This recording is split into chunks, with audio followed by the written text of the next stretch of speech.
மனுஷங்க எல்லாம் எதெல்லாம் இறந்து போயிட்டாங்க சொல்லுங்க. ரட்சிப்பை இறந்து போயிட்டாங்க, ஆசீர்வாதங்களை இறந்து போயிட்டாங்க, பாவத்திலிருந்து விடுதலை பெறாம தவிச்சுக்கிட்டு இருந்தாங்க.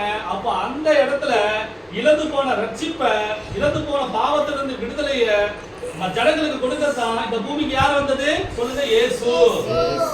அதனால இழந்து போனதை தேடவும் ரட்சிக்கவுமே மனுஷகுமாரனாகிய இயேசு வந்திருக்கிறார். இந்த மனுஷகுமாரனாகிய இயேசப்பாவை நாம விசுவாசிக்கும் பொழுது நம்முடைய வாழ்க்கையில என்னென்னலாம் கிடைக்குது சொல்லுங்க? பாவத்திலிருந்து விடுதலை, பாவத்திலிருந்து விடுதலை, சாபத்திலிருந்து விடுதலை, சாபத்திலிருந்து விடுதலை, நோயிலிருந்து விடுதலை, நோயிலிருந்து விடுதலை, பேயிலிருந்து விடுதலை, பேயிலிருந்து விடுதலை, தரித்திரத்திலிருந்து விடுதலை, தரித்திரத்திலிருந்து விடுதலை, நரகத்திலிருந்து விடுதலை, நரகத்திலிருந்து விடுதலை, குடும்ப சமாதானம் உண்டாகுது, குடும்ப சமாதானம், குடும்பத்துல உயர்வு உண்டாகுது.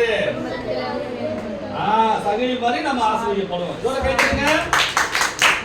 இந்த வசனத்தை கத்துக்கலாமா?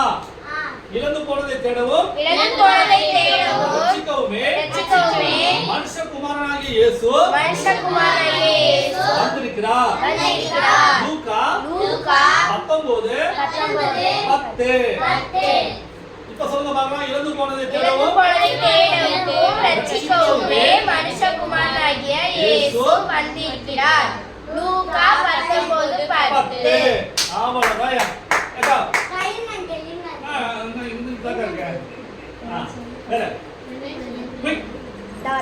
வாசுதி